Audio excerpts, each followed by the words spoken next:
We're joined now by the Republican chairman of the Foreign Affairs Committee, Texas Congressman Michael McCaul. Good to have you here in person this morning. Thanks for having me, Margaret.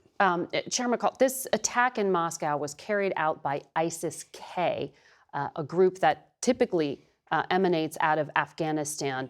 We know the U.S. had advanced warning. From what you know, is there an ongoing threat in Eurasia, and are U.S. interests a target?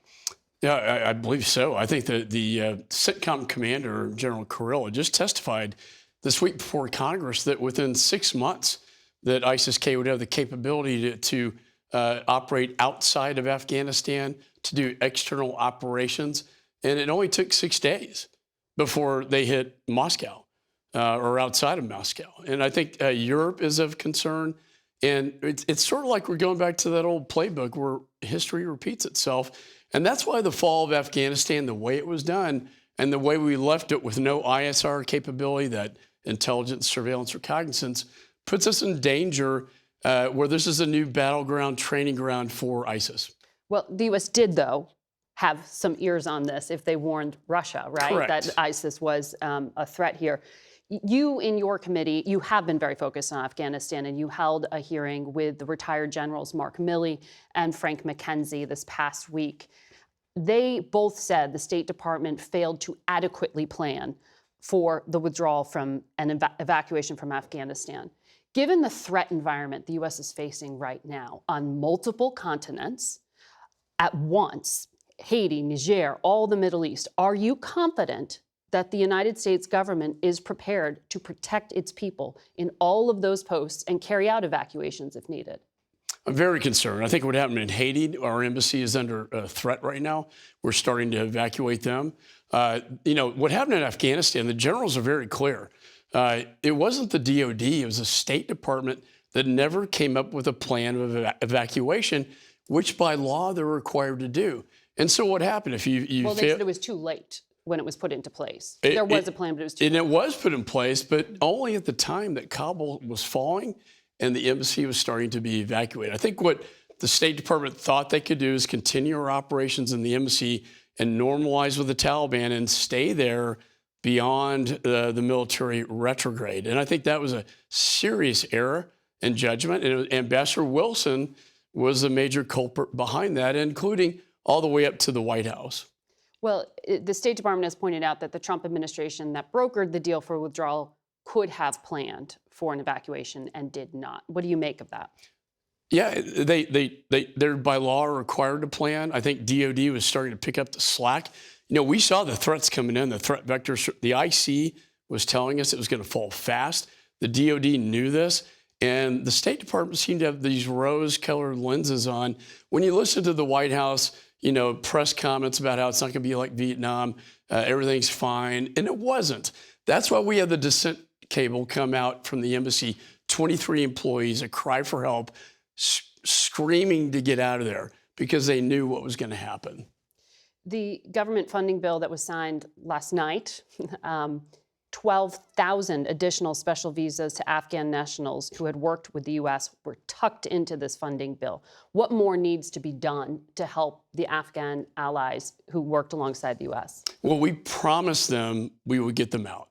The Afghan partners, the interpreters, we left them behind. And that's the biggest sin of the Afghan evacuation. I think the 12,000 SIVs is a great response and a great start to that.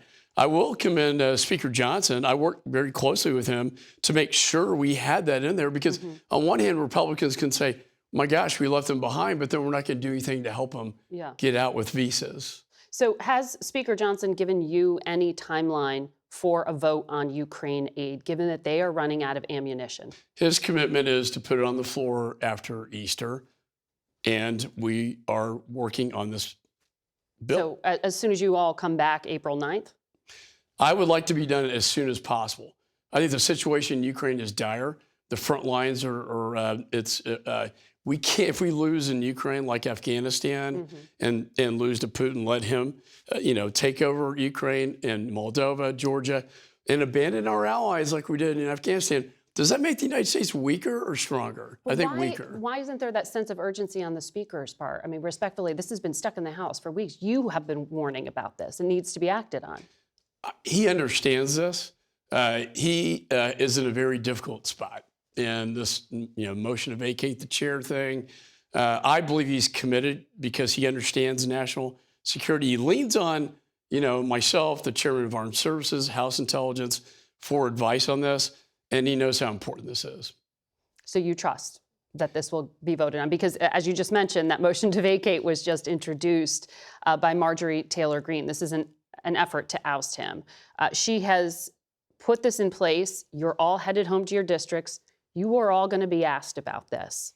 She's the only one so far saying she wants to oust the speaker. Will she stay the only one? I think it's indicative that even Matt Gaetz, who is the architect of ousting McCarthy, is saying this would be a huge mistake because it could actually throw the balance of power over to Joaquin Jeffries.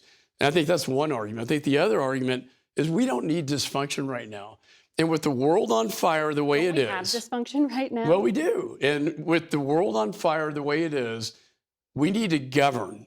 And that is not just Republicans, but in a bipartisan way, get things done for the country that's in the national security interest of the United States.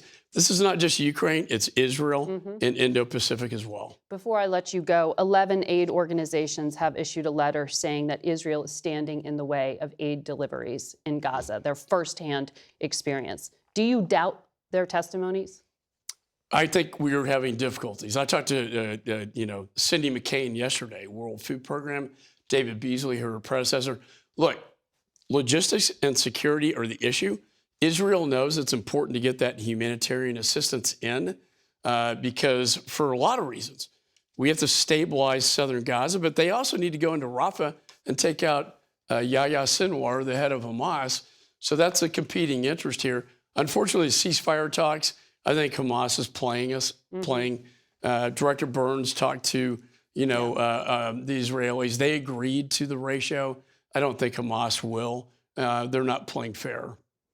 Chair McCaul, thank you for your time today. Margaret, thanks for having me.